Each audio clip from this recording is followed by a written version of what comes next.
Bine v-am găsit, dragii mei din Zodia Fecioară, oriunde v-ați afla. Bine ați venit tuturor pe canalul meu, Tarot Flori de Loto. Numele meu este Nina, pentru cei care nu mă cunosc. Și ca de obicei, mă bucur să vă am alături, atât pe dragii mei abonați, cum de asemenea și pe cei care poate sunteți pentru prima oară aici pe canal.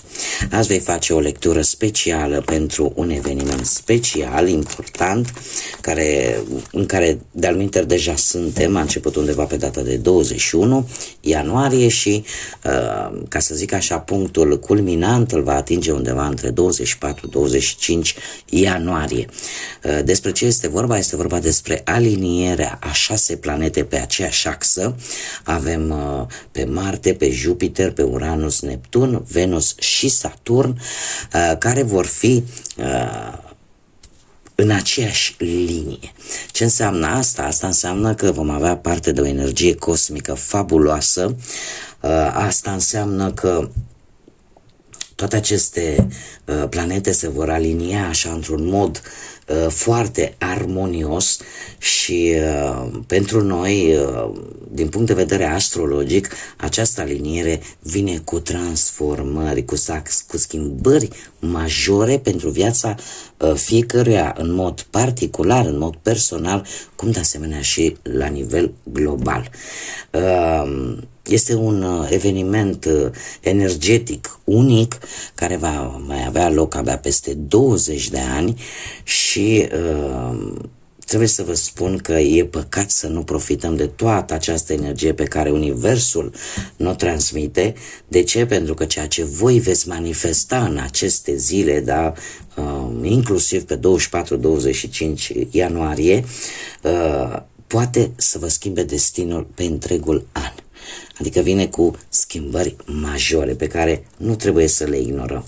Tocmai de aceea am decis să fac aceste mici lecturi pentru fiecare zodie, în așa fel încât toți să puteți profita de toată această energie și să cereți Universului, divinității, să cereți lucruri pozitive pentru voi, fără să mai aveți ocazia să spuneți, da, cum suntem obișnuiți, nu mi-a ieșit, domne, n-am putut să rezolv cu tare problemă, că n-au fost planetele aliniate. Uite, de data aceasta sunt aliniate, așa că trebuie să profităm din plin de acest lucru.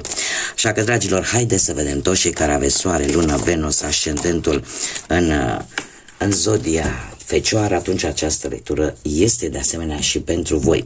Și înainte de a începe lectura, dragilor, vă rog din suflet, voi sunteți stăpânii propriei voastre vieți, voi vă construiți viitorul, vă rog din suflet, luați decât mesajele care rezonează cu voi. Restul lăsați-le să zboare în univers, pentru că sigur sunt pentru alte energii, alte persoane care într-o mai mică sau mai mare măsură au o legătură cu Zodia Fecioară. Și acum, haideți să vedem cu lectura noastră. Avem cifra 9 și semnul berbecului. Cifra 9 care îmi vorbește, culmea, de sfârșituri și noi începuturi. Este un număr spiritual, este un număr care în general îmi vorbește de compasiune, de generozitate umană, dar ne vorbește și de fructificare, de a culege roadele în urma acțiunilor noastre.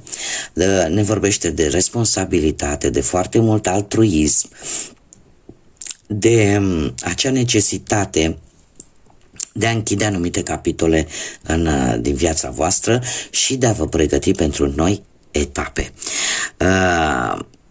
Faptul că avem și Zodia Berbec, asta îmi spune că sunteți foarte energici, foarte dinamici și o să fiți într-o perioadă în care nu o să vă prea placă așa să primiți ordine și e posibil să fiți un pic mai egocentriști.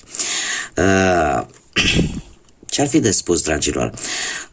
Un lucru pe care cred că l-am uitat să vi-l spun. Pe voi, în mod special, această aliniere, această paradă planetară, voi fiind un semn mutabil, se pare că vă va avantaja. De ce? Pentru că veți găsi acea metodă, acea manieră de a vă adapta și de a scoate profit încă din anumite situații sau din noi situații care apar în viața voastră, ceea ce nu este dă mirare.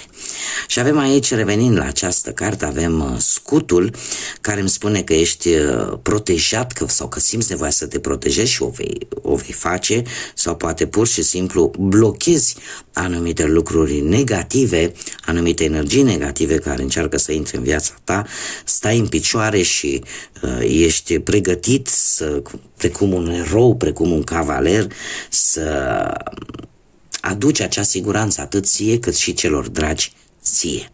Așa că ești în gardă, știi la ce să te aștepți și nu, cum să spun, vei ști efectiv cum să te aperi, pur și simplu. E ca și cum ai zice, nu mai accept nimic, nu mai accept niciun fel de energie, nu mai accept ca nimeni să-mi facă rău, vreau sau cumva știi să te protejezi singur sau singură. Haideți să vedem ce ne spune tarotul, așa la modul general, voi adaptați în funcție de mesaje. Trebuie să vă spun că, uite, având și arcanul major, moartea, semnul Scorpionului, nu știu dacă vă spune ceva, dar este o perioadă de transformare. Unii dintre voi e posibil, așa cum bine am văzut încă din prima carte, e posibil să traversați o perioadă o perioadă de transformare în care ceva se închide în viața voastră, în care există o mutare importantă sau o schimbare de idei importantă, poate o schimbare bruscă care, chiar dacă îți cauzează o ușoară teamă, și te pune un pic, te blochează un pic, da, văzând aici și spânzuratul, totuși cumva vei spune gata, până aici. Spânzuratul, în afară de faptul că ne vorbește de un blocaj, spânzuratul este cartea care ne spune în felul următor, dom'le, suspenzi anumite decizii, le amâni. Alt simbolism care îl are această carte ne vorbește de sacrificiu pentru ceva sau pentru cineva, o așteptare posibil în care te afli de destul de multă vreme, iar unii dintre voi chiar aș spune că au renunțat la propriul liber arbitru, la posibilitatea de a alege. Asta înseamnă un sacrificiu enorm.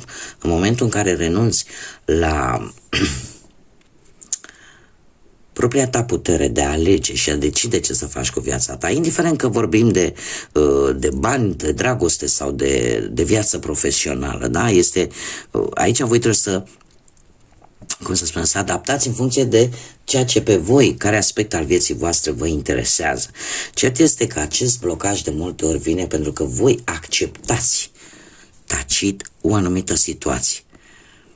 Că e la locul de muncă, că e în relația ta de cuplu sau într-o relație sentimentală sau că e din punct de vedere financiar, voi cumva o acceptați, dar aici transformarea trebuie să vină. Iar asta pe voi s-ar putea să vă blocheze, pentru că ceva se schimbă, dacă nu s-a schimbat deja sau a început să se schimbe. Și asta cumva poate să vă ia așa ușor pe nepregătite și să vă blocheze un pic. Este necesar probabil să vedeți sau vreți în acest moment sau în această perioadă veți vrea să vedeți o anumită situație dintr-o altă perspectivă. Să o vedeți pe ansamblu, de fapt, cum este situația în sine. Asta ce înseamnă? Că știți că e un proverb care spune, domne, nu văd pădurea de copaci. Păi ca să vezi pădurea trebuie să te distanțezi și să vezi toată pădurea așa ca dimensiune. Cam așa o să fiți și voi în următoarea perioadă, iar faptul că avem și un 5 de cupe, mie îmi spune că trebuie să aveți un picuț de grijă. De ce? Pentru că e posibil într-adevăr ceva o să vă decepționeze sau ceva să nu vă iasă bine. Iar asta să vă aducă așa un soi de pesimism. Nu știu, poate vreun sentiment de vinovăție pentru unii, poate că pentru alții nu puteți vedea lucrurile pozitive din viața voastră și asta în urma, cum am mai spus, a unei decepții sau unei pierderi. Acum, pierderea poate să fie pe toate planurile, poate să fie ori pe plan profesional să pierzi un job, ori pe plan material, să pierzi o sumă de bani sau o oportunitate de a face bani, sau pe plan sentimental, să pierzi pe cineva. Care ar fi sfatul cărților? Pentru că, în general, această carte, ca multe altele, vine și cu un sfat, și anume, nu uita că te focusezi prea mult pe ce ai pierdut deja și în felul ăsta tu pierzi șanse care apar și vin pe bandă rulantă în viața ta.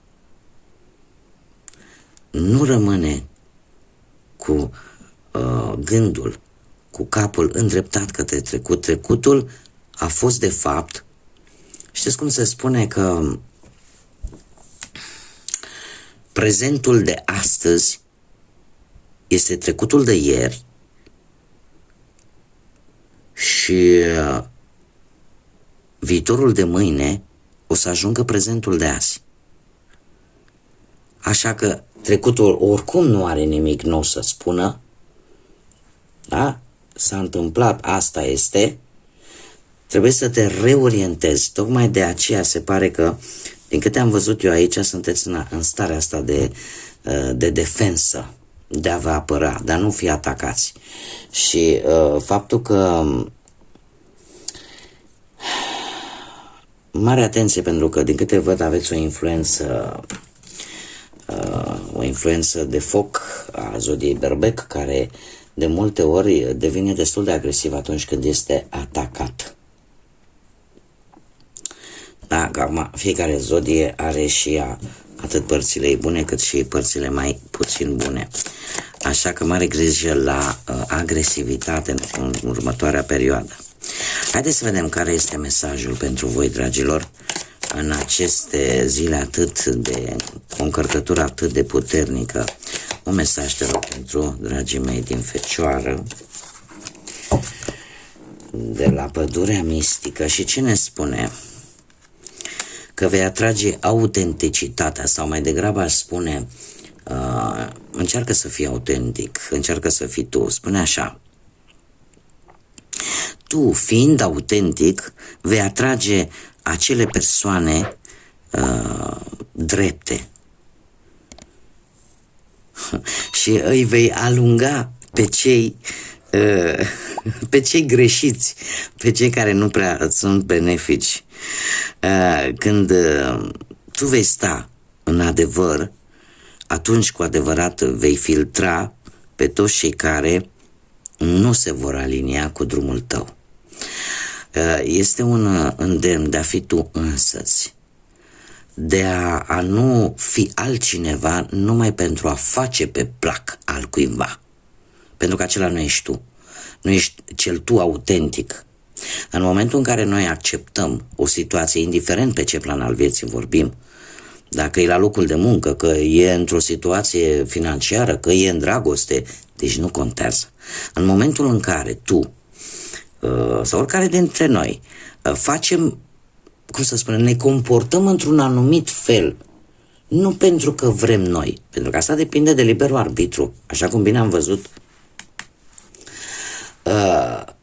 cumva luăm o altă fațetă numai pentru a face pe plac altora. De fapt, noi nu mai suntem autentici.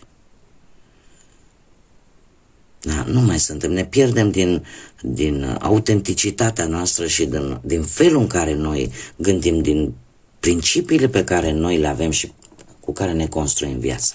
Mă trebuie să vă spun un lucru. Nu există două persoane la fel. Suntem unici și autentici, fiecare dintre noi, cu atât cu bune cât și cu rele. Asta ne diferențiază unii de ceilalți, cum de asemenea asta ne și adună. Da? Putem avea anumite principii comune, dar nu putem fi identici. Așa că nu vă pierdeți unicitatea voastră, autenticitatea voastră. Nu încercați să mulțumiți pe alții și sacrificându-vă pe voi. Pentru că trebuie să țineți cont, dragii mei, că nu avem o viață pentru fiecare lucru. Avem o viață în care trebuie să înglobăm toate lucrurile, atât financiare, profesionale, cât și de dragoste. Da? Cam asta ar fi mesajul pentru voi. Eu vă mulțumesc pentru atenție, cam acesta a fost lectura mea vis-a-vis de acest eveniment atât de important. O să mai avem unul, că vreau să spun că la aceste 6 planete se va mai adăuga încă una în februarie. Îl vom avea pe Mercur, care se va adăuga la toată această salbă de planete, dar despre asta vom vorbi atunci. Eu vă doresc tot binele din lume. Vă doresc să vă puneți dorințe, să manifestați Universului lucruri pozitive. De ce? Pentru că toată această energie intensă și atât de puternică ne poate ajuta. Da? Acum chiar sunt aliniate planetele și putem să ne dorim lucruri, dar haideți să profităm de această puternică energie și să ne dorim lucruri pozitive. Desigur, toți cei care nu v-ați abonat, dacă ați rezonat, dacă v-a plăcut, eu vă aștept cu mare drag să vă abonați, cum de asemenea aștept cu mare interes comentariile voastre, like-urile și distribuirile voastre. Un lucru important, trebuie să mulțumesc din suflet tuturor celor care, în special pentru like-urile voastre, care mă ajută extraordinar de mult în dezvoltarea acestui proiect minunat. Trebuie să vă mulțumesc, sunteți minunați și tot suportul vostru mă lasă de multe ori fără cuvinte. Așa că eu vă invit cu mare drag să o faceți în continuare. Până data viitoare când ne vom reîntâlni la o nouă lectură, tot binele de lume, multă energie pozitivă și fie ca toate gândurile negre să plece de la voi și să aveți parte de tot binele. Manifestați-l. Nu uitați, manifestați această energie pozitivă în viața voastră. Până la o nouă lectură, ca de obicei, să fiți iubiți, dragilor.